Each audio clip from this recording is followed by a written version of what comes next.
মিশর নিক্ষেপ করলো। মিশর থেকে যখন গেছে পাতা ফুটেছে, শিয়ার বাজাইছে, বহনদানে তোলা কাবা নজর করলো শাস্তি চলতেছে কিনা। তখন শাস্তি, ওনার শাস্তি আল্লাহ বন্ধ করে দিয়েছে। সুবহানাল্লাহ। দাঁড়িয়ে গেল কবরের মেঝে, দাঁড়িয়ে গিয়ে বেলায়েতি পাওয়ার দিচ্ছে কবরের দিকে। বেলায়েতি পাওয়ার দিয়ে দেখতেছে, এই আল্লাহর বান্দা আব্দুল্লাহ, কিছুদিন আগে তোমাকে দাফন করা হয়েছে, তুমি যখন ইন্তেকাল হয়েছ তোমার কবরের মধ্যে কি চলতেছে? আযাব চলতেছিল। আমি তখন বেলায়েতের শক্তি দিয়ে নজর করলাম, তোমার এমন ভাবে তোমাকে শাস্তি দিচ্ছে আল্লাহর পক্ষ থেকে। কি কারণে তোমাকে শাস্তি দিয়েছে আমাকে অবলোকন করে, আমাকে জানো। তখন কবরবাসী যিনি কবরের মধ্যে আছে বলতেছে, এই আওলাদ রাসূল হযরত শাহী সৈয়দ গোলাম রহমান দারিকাল্লাহ কাওয়া, শুনেন শুনেন, যেদিন আপনার পুকুর থেকে মিশাকটা নিয়ে আমার কবরের মধ্যে আপনি নিক্ষেপ করে দিয়েছেন, সেদিন থেকে রব্বুল আলামিন আমার আযাব বন্ধ করে দিয়েছে। সুবহানাল্লাহ। আমার আযাব বন্ধ করে দিয়েছে। তাহলে মিশক একটা শুকনা মিশক, এটা জিন্দা হয়ে গেছে। মিশক দামি নহে, দামি বলার জন্য জায়গা মসজিদ খুঁজতে হবে।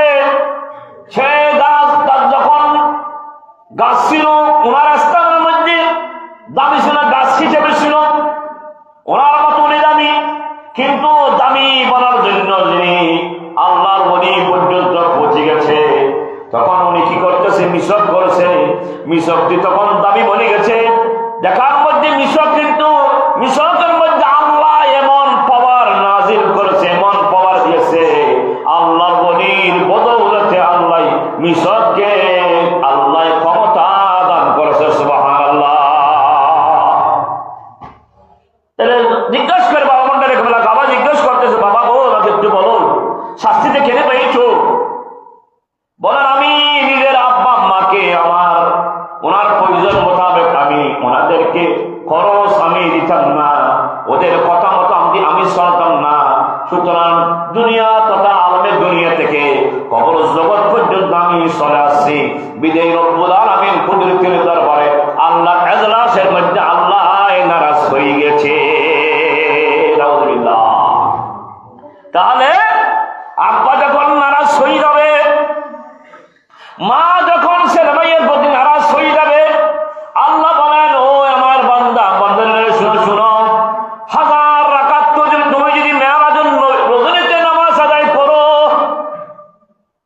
কদরের রাতে নামাজ আদায় করো, বরাতের রাতে নামাজ আদায় করো, বাইতুল মুকাদ্দাস শরীফ যদি তুমি নামাজ আদায় করো, হারাম শরীফ তুমি নামাজ আদায় করো, মসজিদে নববী শরীফের মধ্যে নামাজ আদায় করো, কিন্তু ঘরের মধ্যে যদি দুজন মা বাবা আছে তোমার প্রতি যদি নারাজ হয়ে থাকে, আমি রব্বুল আলামিন তোমার ও ইবাদত আমার কাছে গ্রহণযোগ্য হবে না।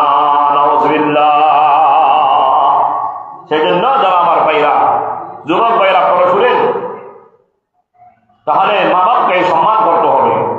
মা বাবা যদি অনিসলামিক কাজ করে থাকে, মা বাবাকে আপনি কষ্ট দিতে পারবেন না, অন্যজনে কষ্ট করতে বলতে পারবে, কিন্তু আপনি কষ্ট পাওয়া এরকম কথা, আঘাতপ্রাপ্ত কথা মা বাবার সামনে কি আপনি আমি বলতে পারবো না।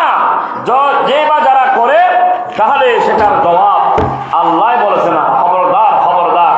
কারণ ওয়াকাদা রাব্বুকা আল্লা তা'বুদু ইল্লা ইয়্যাহু ওয়া বিল ওয়ালিদাইনি ইহসানা।